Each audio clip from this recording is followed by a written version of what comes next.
Cette histoire se passe dans l'hémisphère sud, à la jonction de deux océans.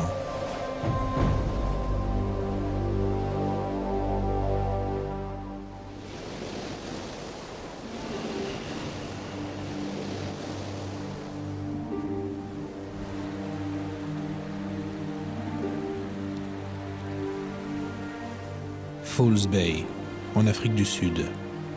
Un golfe ouvert sur le plus dangereux, le plus tumultueux des caps. Dans ces eaux froides et profondes s'entrecroisent de forts courants.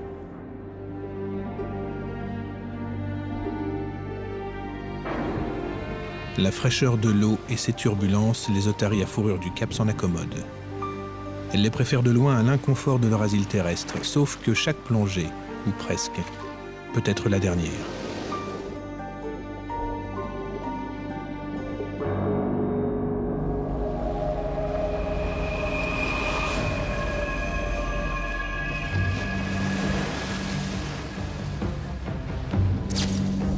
Ce grand requin blanc impose ici sa loi. C'est une femelle, énorme, et hantée par une obsession.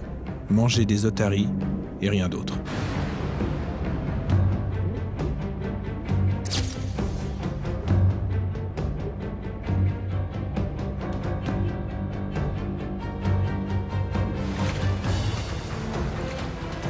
Chaque jour qui passe est pour les otaries de False Bay une course contre la mort. Et pour le requin, une partie de chasse jamais gagnée d'avance. Mais dans les 5 prochaines semaines, l'océan va apporter une manne exceptionnelle qui risque de bouleverser la donne.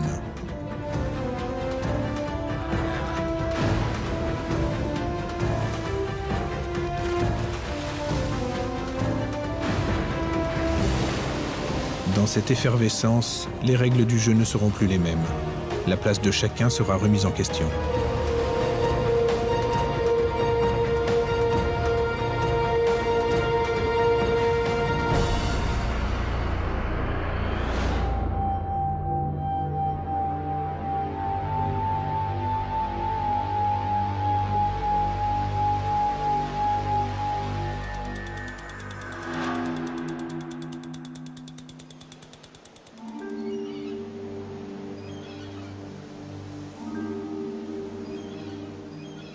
À l'extrême pointe de l'Afrique australe, on assiste à la rencontre mouvementée de deux océans.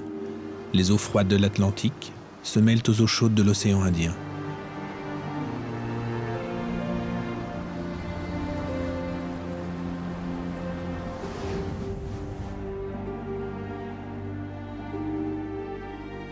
Deux courants se rejoignent également ici, le Benguela, qui monte des eaux glaciales de l'Antarctique, et la Goula, qui longe l'est du continent africain à partir du Mozambique.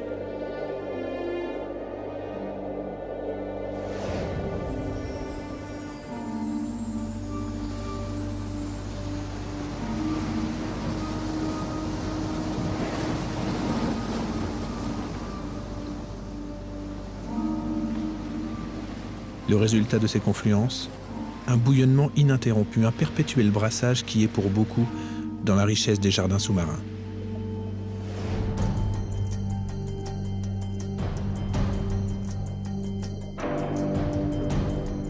Petits ou grands, poissons ou mammifères, tout le monde profite pleinement de cette profusion.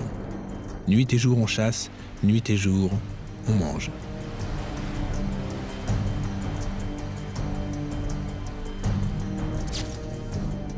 Et le plus gros mangeur de tous, c'est Hai. Hai est la traduction en afrikaans du mot requin et le surnom que nous avons donné à l'une des héroïnes de False Bay.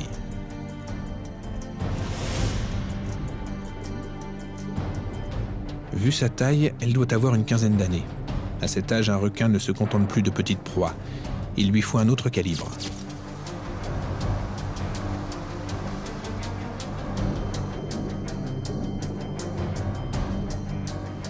Et en se focalisant sur les otaries à fourrure, Hai a fait le bon choix.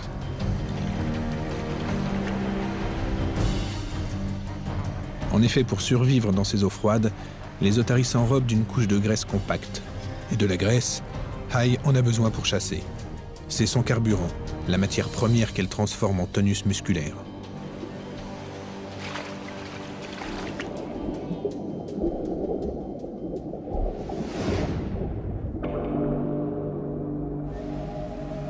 Tuer une otarie lui demande une énergie folle, la poursuite surtout. Il lui en coûte plus de tuer 3 petites otaries qu'un individu de 200 kilos. Mais d'un autre côté, les adultes lui donnent davantage de fil à retordre. L'expérience leur a inspiré d'ingénieuses manœuvres de défense que Hai a souvent du mal à déjouer.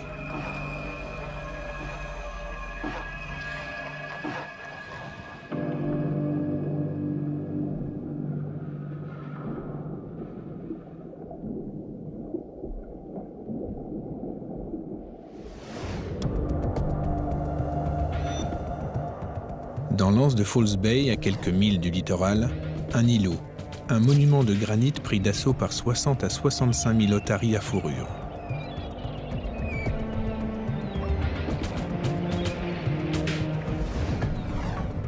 Et puis voici, à l'ouest, dans un renflement de la grande presqu'île, une plage, noyée, elle, sous les manchots du Cap.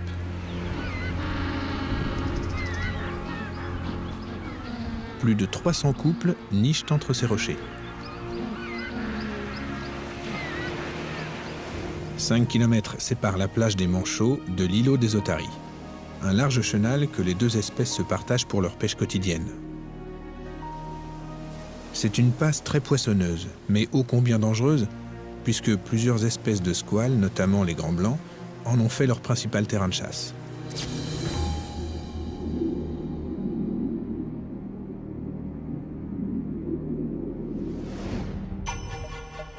Manchots du Cap, otaries à fourrure et ces oiseaux de mer, les fous du Cap. Tels sont les animaux avec lesquels Hai cohabite. Chacun a adapté son mode de vie à cet habitat particulier. Même s'ils ne sont pas bardés de graisse, les manchots du Cap peuvent passer des heures dans l'eau glacée. C'est leur plumage qui les protège. Ils l'enduisent régulièrement d'une cire imperméabilisante.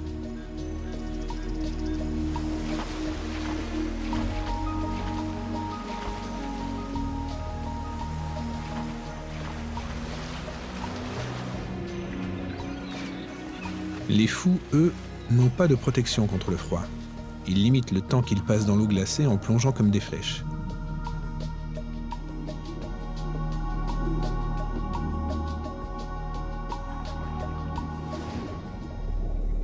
Les manchots et les fous, Hai les a classés une fois pour toutes dans la catégorie du gibier à plumes sans intérêt.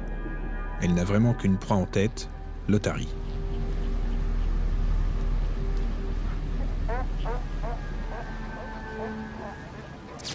Le nom afrikaans de l'otarie à fourrure du Cap est Rob, et c'est le nom d'emprunt de ce jeune mâle, second personnage principal de notre histoire. Tous les adultes ont appris à se méfier des requins. Avant de se jeter à l'eau, ils prennent le temps de vérifier qu'aucun aileron ne fend la surface. Même chose chez les manchots et les fous du Cap. La vigilance est devenue une sage habitude.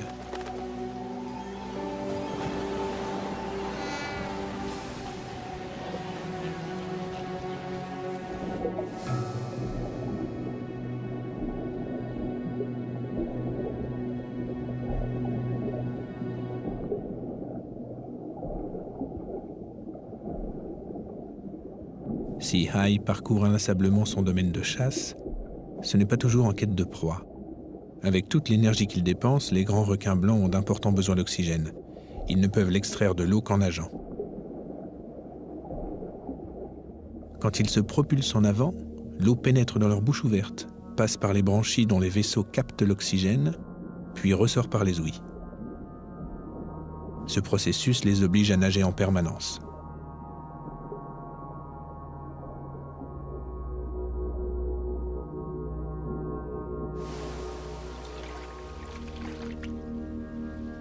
Les rares fois où ils s'arrêtent, c'est pour jeter un coup d'œil dans le monde de l'air et de la lumière.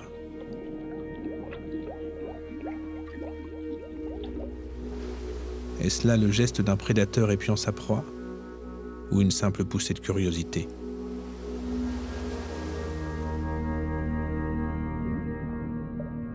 Le reste du temps, le requin parcourt le noir de l'océan, invisible, silencieux, tous les sens en éveil. Corps fuselé, ligne pure, une nageoire dorsale très haute qui jouent un rôle stabilisateur et 2 pectorales servant de gouvernail. Force, rapidité. Il peut faire des pointes à 40 km/h. Armes imparables, intelligence, il a toutes les qualités du prédateur parfait. Il est le prédateur parfait.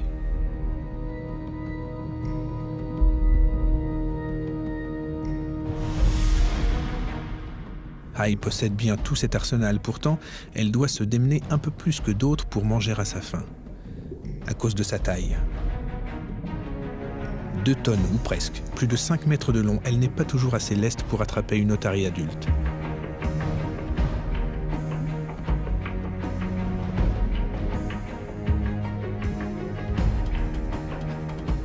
Quand elle était petite, à peine 1 mètre de long, Hai ne se nourrissait que de petits poissons gras, thon ou maquereaux, régime suffisant pour grandir de 30 cm par an. Une fois atteint les 4,50 m, sa croissance s'est ralentie, mais ses besoins en graisse sont restés les mêmes. Dans l'idéal, il lui faudrait chaque jour une otarie de 100 à 120 kg.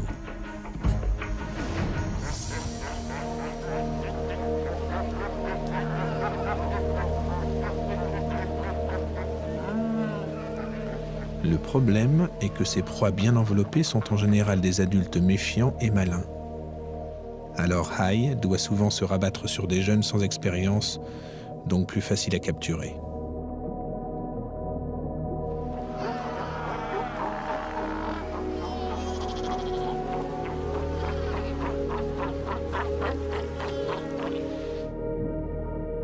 Lorsqu'ils vont pêcher au milieu de la baie dans le chenal, Hai n'est pas longue à les repérer. Et elle les poursuivra sans relâche.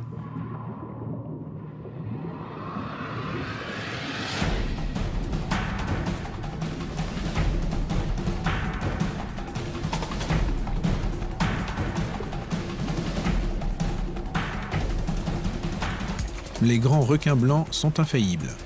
C'est ce que nous croyons à tort, fascinés par la puissance qu'ils déploient à la perfection de leurs gestes. En réalité, ils échouent bien souvent.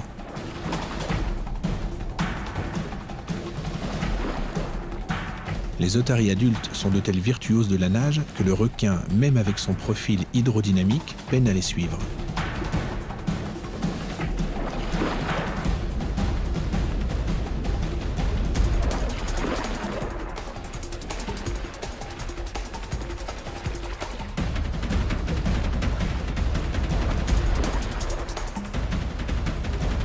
Hai a compris qu'elle allait devoir se contenter de ces jeunes, qui folâtrent innocemment.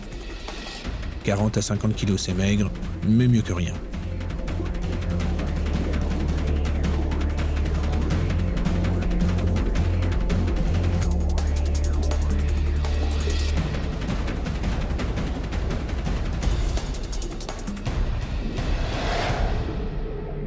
Eh bien, aujourd'hui encore, ce sera rien.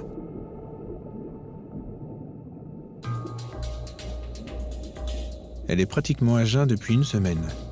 Le lendemain, elle revient tenter sa chance au même endroit. Tourne, vire, attend. Peut-être en vain encore une fois, car les otaries sont sur leur garde.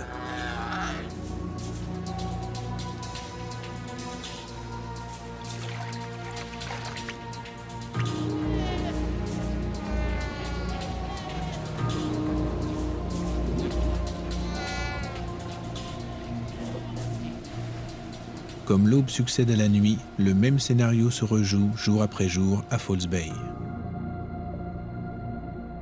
Mais un changement s'annonce.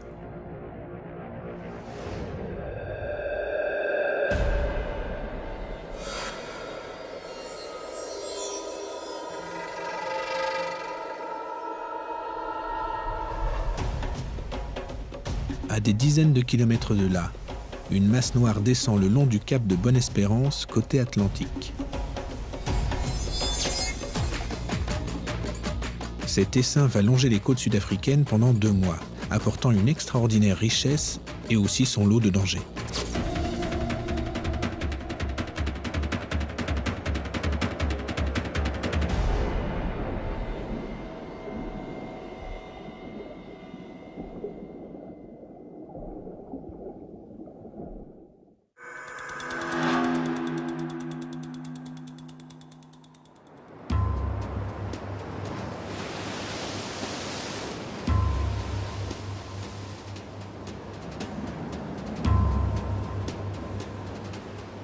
L'hiver austral s'annonce par de furieuses tempêtes qui pénètrent jusqu'au fond de False Bay. C'est cette mer démontée qui apporte chaque année à la même époque une nourriture miraculeuse. Certains, comme les otaries et les manchots, dépendent d'elle pour accomplir leur cycle de reproduction. À quel moment exactement elle arrivera dans la baie, personne ne le sait. Mais on la sent dans l'air, et une sorte de fébrilité s'empare de chacun. Hai a certainement perçu quelque chose elle aussi, mais elle n'est pas directement concernée. Car ce nuage se compose de sardines, des millions de sardines rassemblées en un essaim qui peut s'étendre sur 16 km de long, 5 km de large et 12 mètres de profondeur.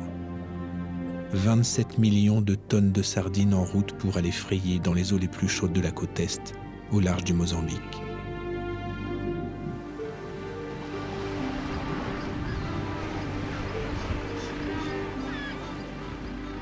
Ce matin, quelques manchots du Cap sont sortis plus tôt que d'habitude des creux de rochers où ils nichent. La journée s'annonce chaude. Les manchots de ces régions tempérées ont un plumage plus léger que les espèces polaires, mais tout de même, quand il fait trop chaud, ils ont du mal à réguler la température de leur corps. D'où leur empressement à aller pêcher avant que le soleil ne soit trop haut dans le ciel.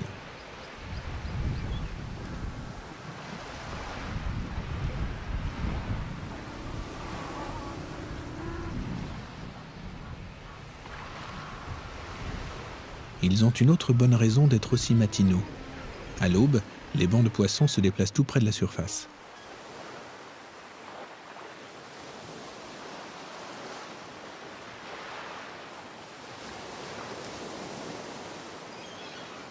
Le petit matin est aussi leur préféré des grands requins blancs.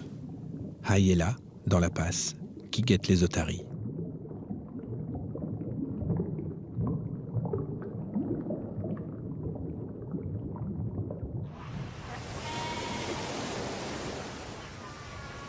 Rob, notre jeune mâle, n'a jamais eu la malchance encore de trouver Hai en travers de son chemin. La plupart des otaries ne viennent à terre que pour quelques mois, au moment des naissances et des accouplements. Celles du Cap, elles, sont plus sédentaires. Elles abordent ces îles à intervalles plus ou moins réguliers, ce qui multiplie les risques de rencontrer des requins.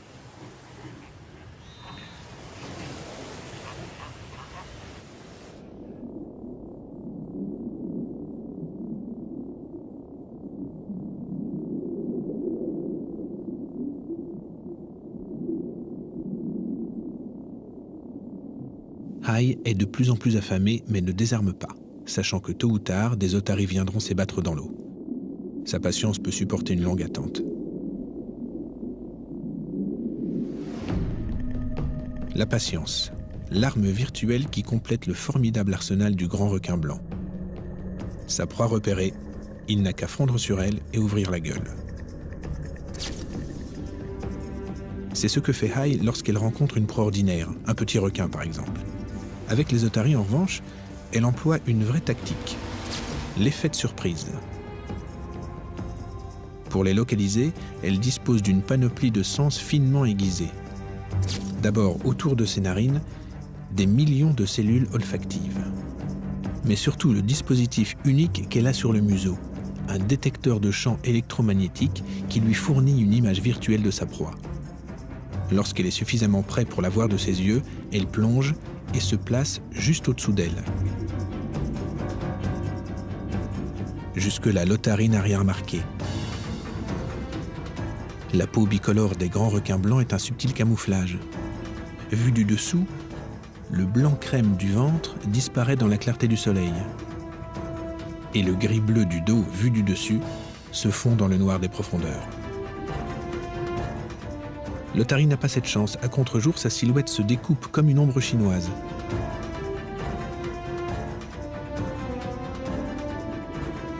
Hai se positionne à l'exacte verticale de la proie repérée. À présent, elle va monter vers la surface.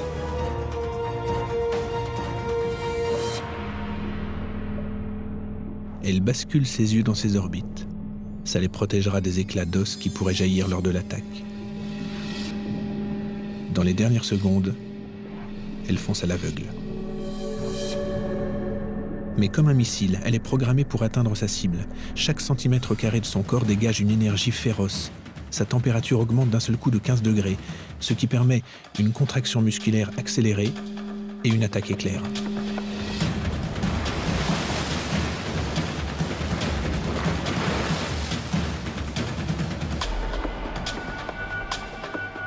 S'il s'agit d'une petite otarie, Hai la happe au vol et n'en fait qu'une bouchée. Avec un adulte, elle s'y prend différemment. Elle commence par lui sectionner les artères d'un bon coup de mâchoire.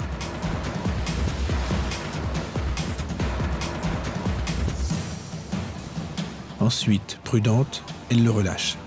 Inutile de risquer un coup de dent. Celles des otaries sont redoutables. Hai préfère laisser sa proie se vider de son sang.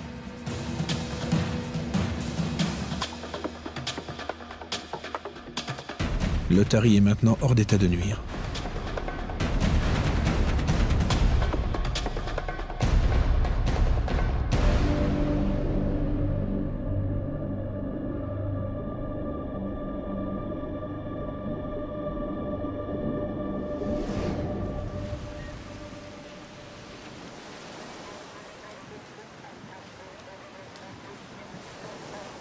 L'îlot des otaries à fourrure semble près de crouler sous le poids de ses hôtes.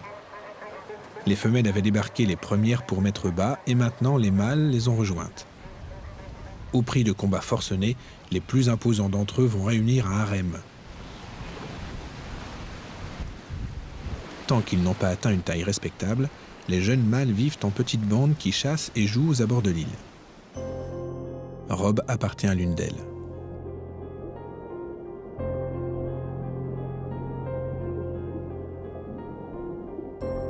De jeunes chiens fous, inconscients du danger, mais déjà bien gras.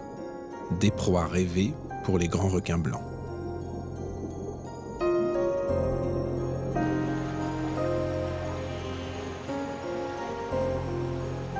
Il y a des cibles plus faciles, plus vulnérables encore, les bébés. La première fois qu'ils se jettent à l'eau.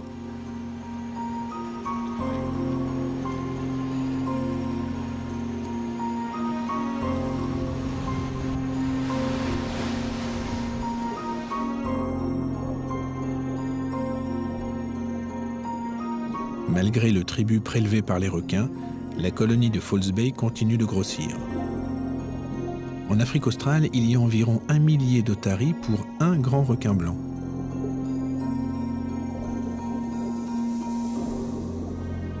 Un pour 1000. Hai a de beaux jours devant elle.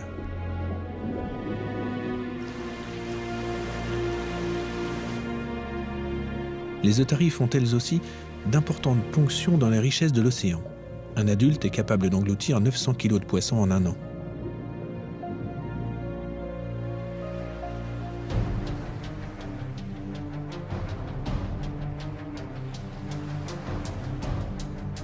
Aujourd'hui, Rob n'a pas rejoint sa bande pour aller chasser. Il a préféré continuer sa sieste au soleil. Maintenant, il a faim et va devoir aller seul dans la passe, la zone à haut risque.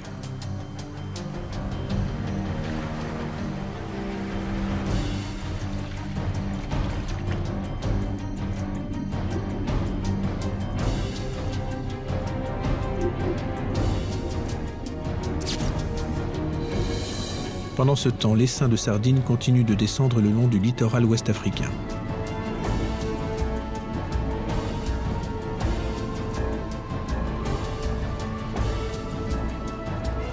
Il atteindra bientôt l'extrémité du cap de Bonne-Espérance, s'approchant toujours plus de False Bay.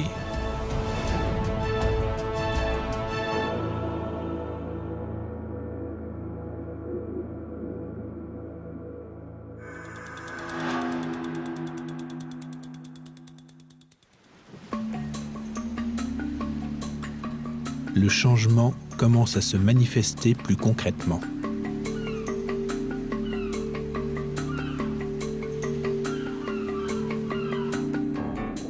De petits groupes de sardines détachés du peloton s'engagent dans le chenal.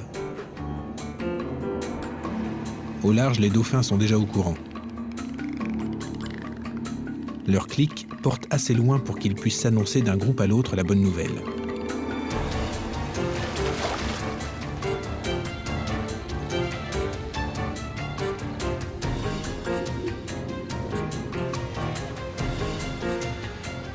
Aucune agitation dans la colonie d'Otari. En attendant des signes avant-coureurs plus précis, elles mènent leur vie ordinaire. Somnolées, chassées, ou barbotées dans de petites piscines pour ne pas s'aventurer inutilement au large.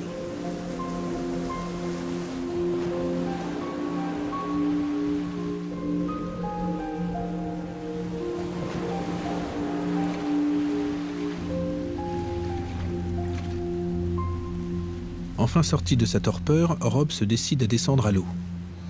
Il n'y a pas de requin en vue, et la faim lui vrille l'estomac.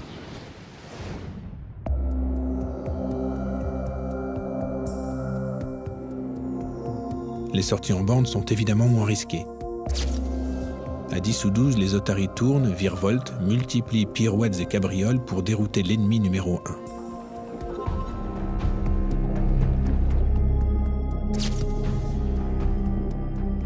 Si la menace se précise, le groupe retrouve son unité pour fuir.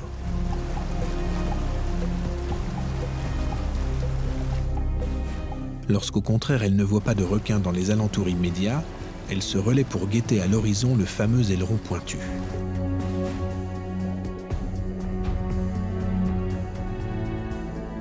Le nombre est la meilleure des défenses.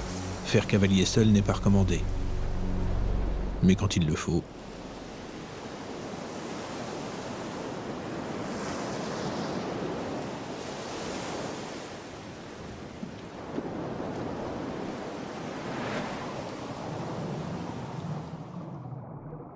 Avant d'atteindre la zone poissonneuse, on traverse une forêt de kelp, de longues écharpes brunes flottant dans le bleu de l'eau, tout au moins à nos yeux.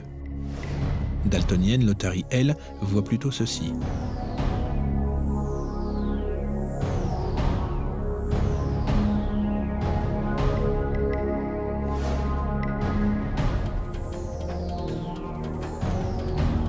Tant qu'il nage dans la forêt d'algues, Rob est tranquille. C'est une sorte de zone franche, entre l'île refuge et le chenal.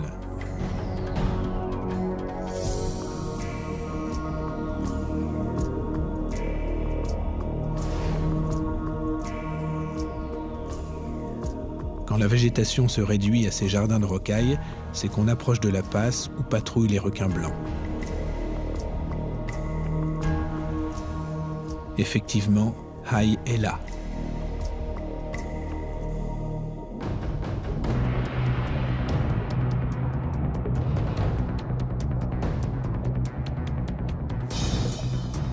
Le réflexe de l'Otari est de fuir en zigzag pour tenter de semer le requin.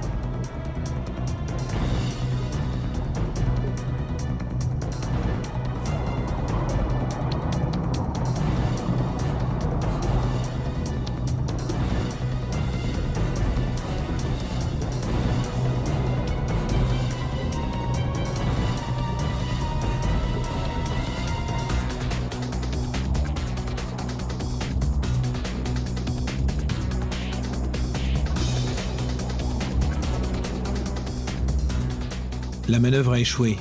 Hai est toujours à ses trousses. Rob va essayer une autre stratégie beaucoup plus scabreuse. Au lieu de se sauver, il va au contraire s'approcher au maximum de Hai, de telle sorte qu'elle n'ait pas assez de recul pour l'attaquer. Et ensuite, il choisira le moment le plus propice pour s'éclipser. C'est vraiment risquer le tout pour le tout.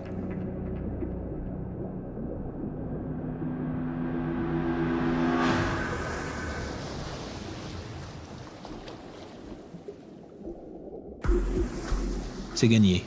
Rob s'en sort indemne. Hai et bredouille encore une fois.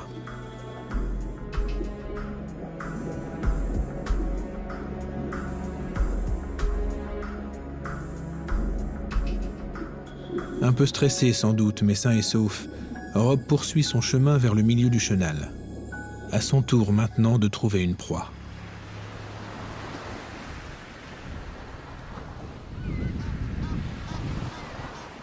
Sur leur presqu'île, les manchots partis de concert pour aller pêcher atteignent enfin leur plage habituelle. Solidarité des adultes entre eux et fidélité conjugale. Les manchots sont très attachés à ces deux principes. Certains couples sont unis depuis 10 ans et élèvent un petit chaque année.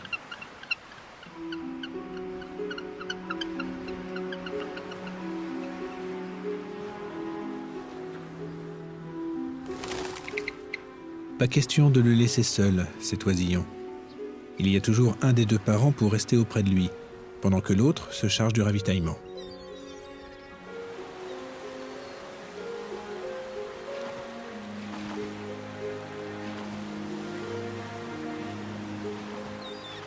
Certains ne reviennent jamais des expéditions en mer. Et bien souvent, dans ce cas-là, l'oisillon mourra de faim, parce que l'autre parent aura attendu trop longtemps le retour de son partenaire.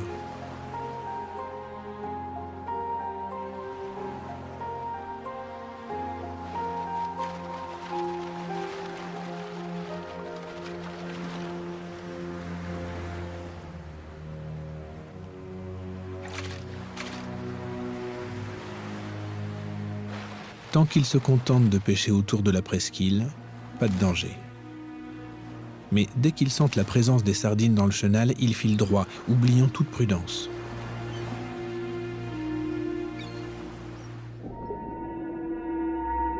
Rob est arrivé au milieu du chenal où chassent déjà quelques adultes. Si les manchots ont le malheur de croiser leur chemin,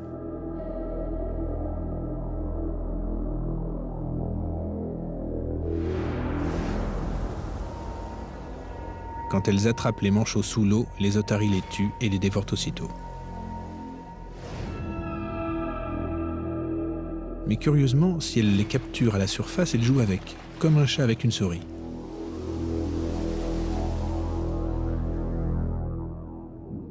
Quelques dizaines de mètres plus bas, Hai tourne en rond dans les zones les plus obscures de son domaine. On sait très peu de choses de la vie privée des grands requins blancs. Personne n'a jamais vu jusqu'à présent comment mâles et femelles se rencontrent, comment ils s'accouplent. On ne peut qu'imaginer. Imaginer que leur rituel amoureux ressemble à celui des requins de récif, par exemple.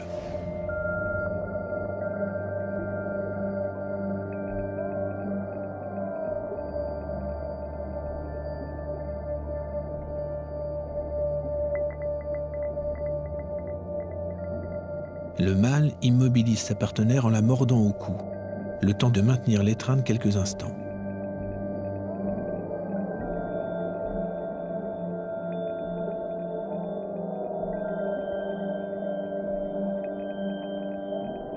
On a la preuve que le grand requin blanc pratique lui aussi la morsure d'amour, les profondes cicatrices que portent beaucoup de femelles adultes.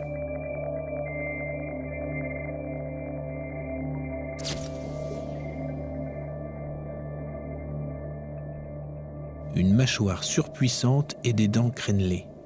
C'est nécessaire mais pas suffisant pour devenir un super prédateur. L'ancêtre des squales, le mégalodon, l'un des prédateurs marins les plus terribles de tous les temps, avait des dents grandes comme une main d'homme et devait mesurer au moins 16 mètres. Pourtant, il s'est éteint, alors que la version miniature que nous connaissons a perduré.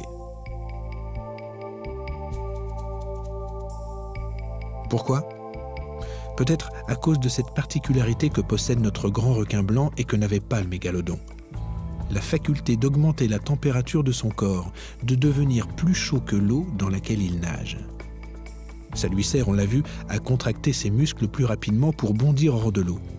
On pense aussi qu'un cerveau plus chaud reste davantage en alerte dans les eaux froides.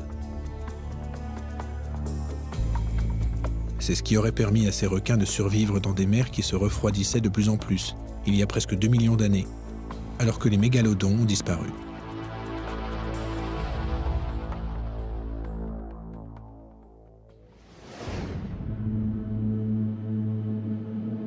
Hai continue à parcourir les eaux du chenal, tous ses sens en éveil et ses muscles prêts à bouillir pour une éventuelle attaque.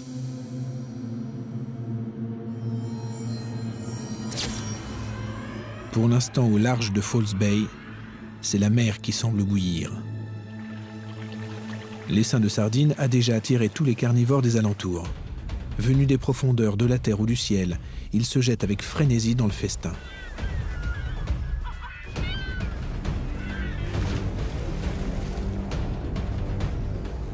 Tous ceux qui, à False Bay, pressentaient cet événement depuis des jours et des jours s'apprêtent à le fêter dignement.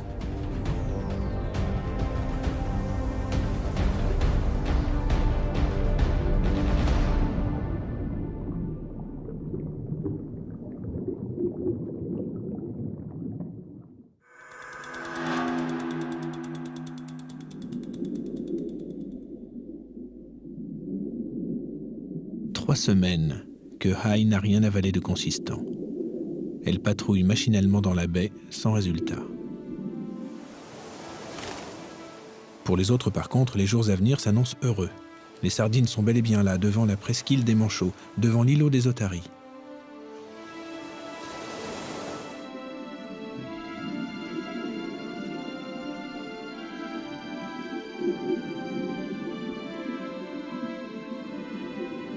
Les sardines sont friandes du plancton qui circule dans les eaux froides. Elles vivent donc toute l'année au milieu de l'Atlantique, sauf pendant les 2 mois de leur migration. Le but de ce long voyage ? Retourner là où elles ont éclos, à la pointe de l'Afrique australe, sur le littoral du Mozambique. Et c'est comme si un énorme aimant attirait maintenant les prédateurs qui se trouvent à des centaines de kilomètres de là.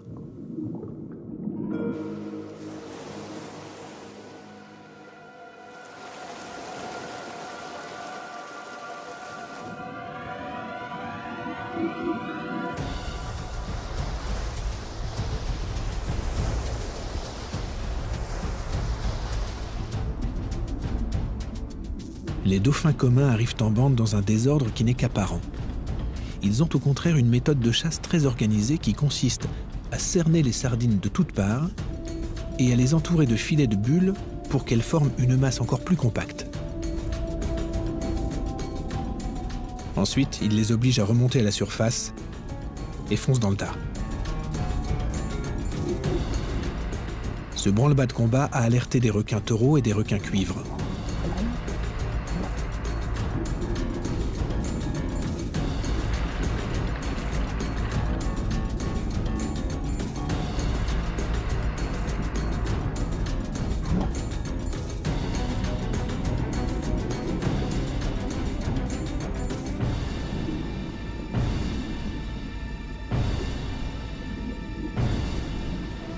Un feu d'artifice comme celui-ci, il n'y en a qu'un par an. Pour rien au monde, les otaries ne le manqueraient. Quant aux manchots, ils se retrouvent à chasser au milieu de leurs pires ennemis.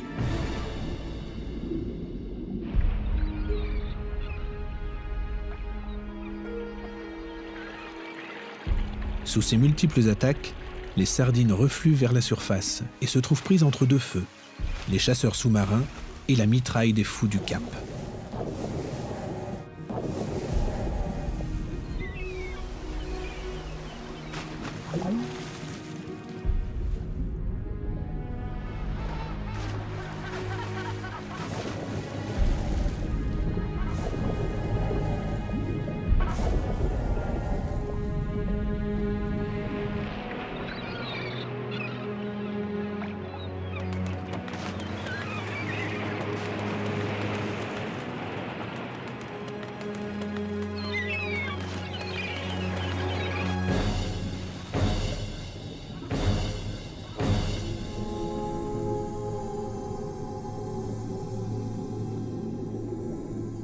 Les relations entre les animaux de False Bay sont totalement faussées, les règles habituelles abandonnées. Tout le monde a le même objectif, profiter au maximum de cette manne, se gaver de sardines pendant qu'elles sont là.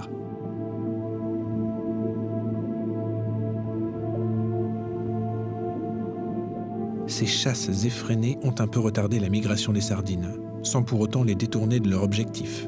L'instinct commande aux survivantes de quitter la baie pour continuer à remonter le long de la côte.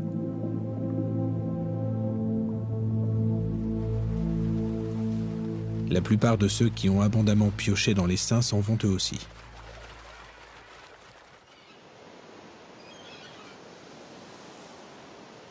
False Bay est rendu à ses résidents habituels, plus quelques nouveaux. Certains des grands requins blancs attirés par le festin semblent décidés à demeurer dans la baie.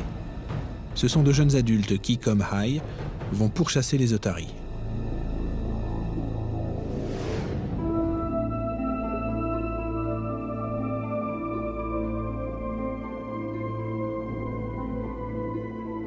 Et les grands requins blancs, eux, qui ont-ils à craindre?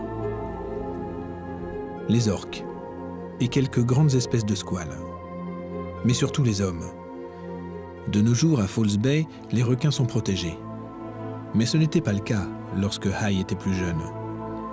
Nous avons failli exterminer son espèce. Harpons, fusils, filets.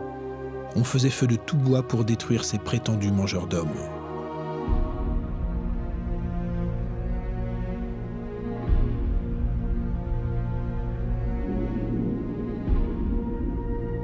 Aujourd'hui, les squales font moins peur, parce qu'on les connaît mieux.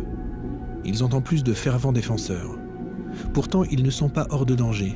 Dans toutes les mers du monde, on en tue encore des centaines de milliers chaque année.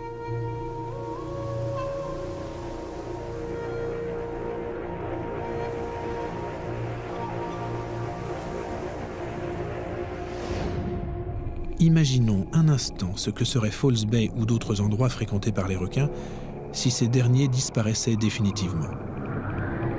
On verrait se développer un tout autre écosystème.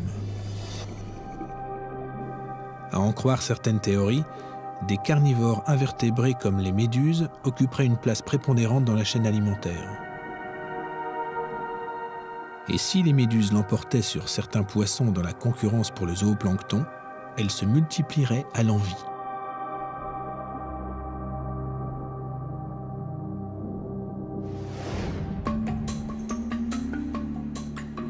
Avec la même patience, la même constance, Hai poursuit ses rondes dans le chenal, comme elle le fait maintenant depuis des années. Seulement, la situation n'est plus tout à fait la même.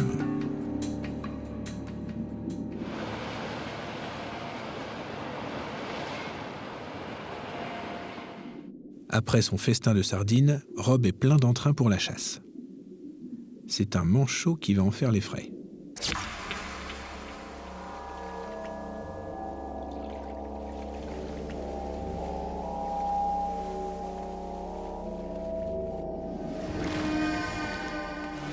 Certains spécialistes croient savoir pourquoi les otaries secouent ainsi les manchots qu'elles capturent.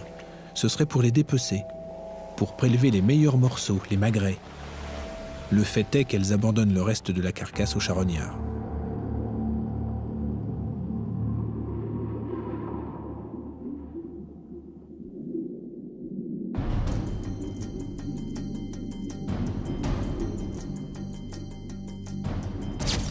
Heureusement que les otaries de False Bay ont fait le plein d'énergie. Elles vont en avoir besoin pour fuir les nouveaux grands requins blancs de la baie, débordant de vitalité.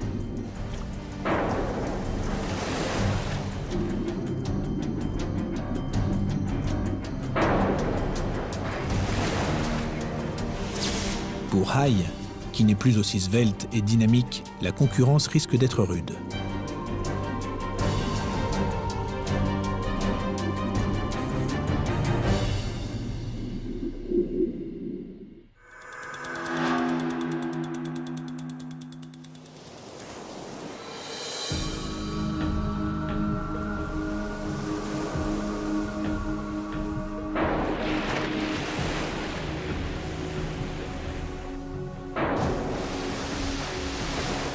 Tandis que ses rivaux font des prouesses à la surface, Hai erre dans les zones plus profondes. En l'espace de 4 semaines, elle n'a pratiquement rien mangé.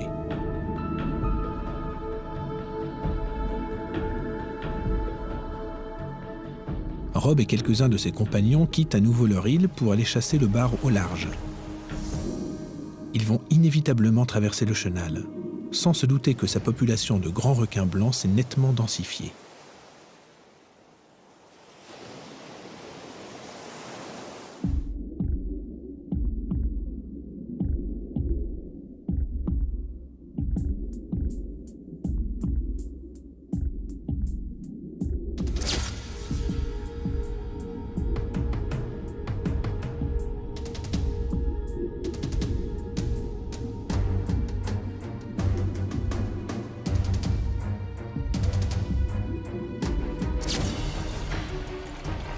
Sous l'eau, un silence prémonitoire. À la surface, le vacarme des goélands, qui devrait sonner comme une sirène d'alarme. Ils ont un 6e sens pour deviner les festins qui s'annoncent.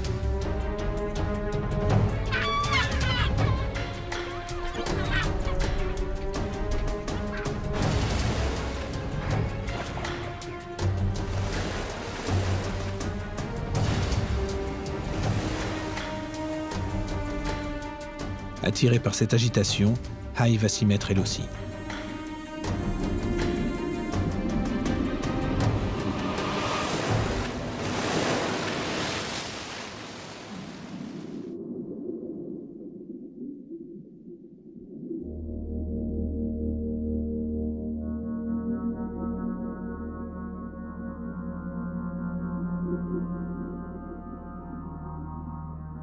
Le plus gros de la bande a fini dans la gueule de Hay.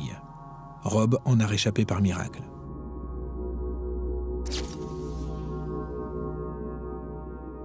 Hay visait tout le groupe mais ne pouvait pas engloutir 2 otaries à la fois.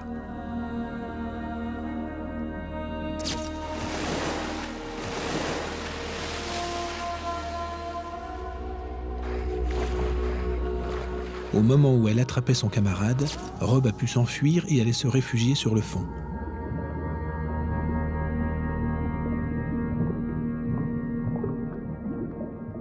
Enfin rassasié, Hay reprend ses allées et venues dans le chenal.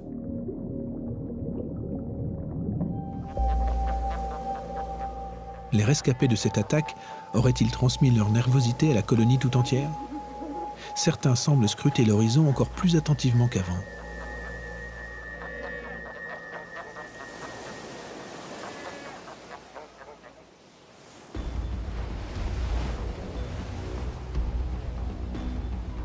Pourtant, les otaries seront tranquilles dans les prochains jours.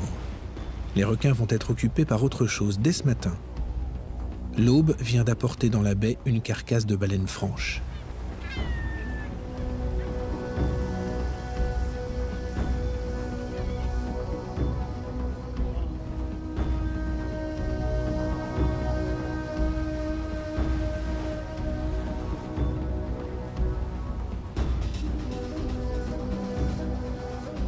Malgré leur taille et leur voracité, les grands requins blancs montrent une certaine convivialité dans ce genre d'orgie. On présume que chacun de ceux qui habitent False Bay a des relations assez complexes avec ses congénères. Mais il faudra des années d'observation encore pour en connaître la teneur.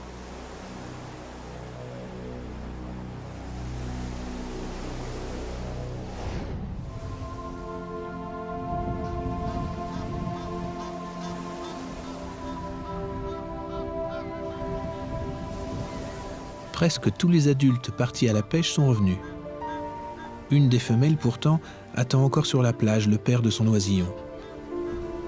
Elle n'arrive pas à admettre qu'elle ne le reverra jamais.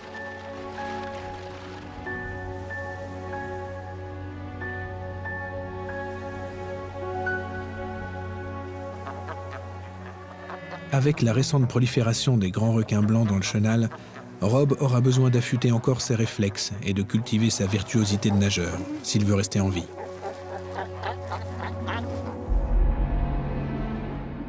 Hay aura de plus en plus de mal à attraper de grandes otaries. Ses congénères lui imposent une concurrence trop forte. Elle va devoir changer de terrain de chasse. Peut-être remontera-t-elle le long des côtes africaines, à moins qu'elle ne parte pour un plus long voyage vers l'Australie. On sait les grands requins blancs capables de parcourir de très longues distances. Mais où vont-ils et dans quel but? On l'ignore encore.